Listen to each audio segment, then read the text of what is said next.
আসসালামু আলাইকুম। আপনারা দেখছেন এসএএফ টেলিভিশন সংবাদ, সঙ্গে আছি আমি শায়লা শারমিন।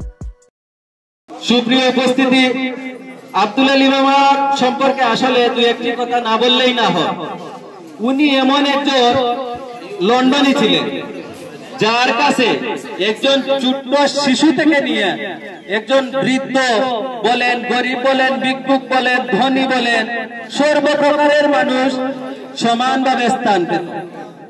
এখন উনি উনার ছাতকের বাসায় থাকতেন। উনি দেখতাম আমি নিজে সচক্ষে যে যদি এলাকার কোনো মানুষ, নরসিংপুরের মানুষ গরিব হোক কিংবা অসহায় হোক, উনার কাছে কোনো সহযোগিতার জন্য যেত, উনি প্রথমেই উনার বাসায় উনি যে সোফায় বসতেন ওই ব্যক্তিকে ওই সোফায় বসাতেন।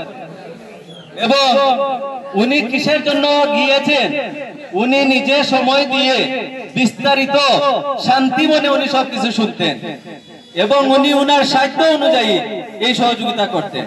তারই পাশাপাশি উনি এই যে মানুষ গেল উনার সাথে উনি খাবারের সময় এলে খাবার, নাস্তার সময় এলে নাস্তা উনার টেবিলে নিয়ে বসতেন। এখন একজন ভিক্ষুক যাক, না হয় একজন দরিদ্র মানুষ যাক, একজন ধনী পরিবারের মানুষ যাক, উনার কাছে সমান মূল্যায়নটা পেত, যেমনটা আমিও পেয়েছি। না হয় হয়তো এই আলী মামার আজকের এই অনুষ্ঠানে আমরা কেউ এত মনোপ্রাণ দিয়ে করতাম না। তো যাই হোক, অনেক কিছুই বলার ছিল। উনি সর্বক্ষেত্রেই মানুষকে সহযোগিতা করতেন।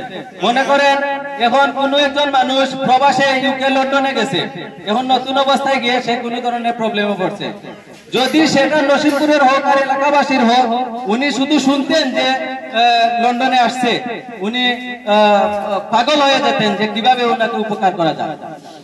আসলে সর্বক্ষেত্রেই ওনার সহযোগিতা ছিল।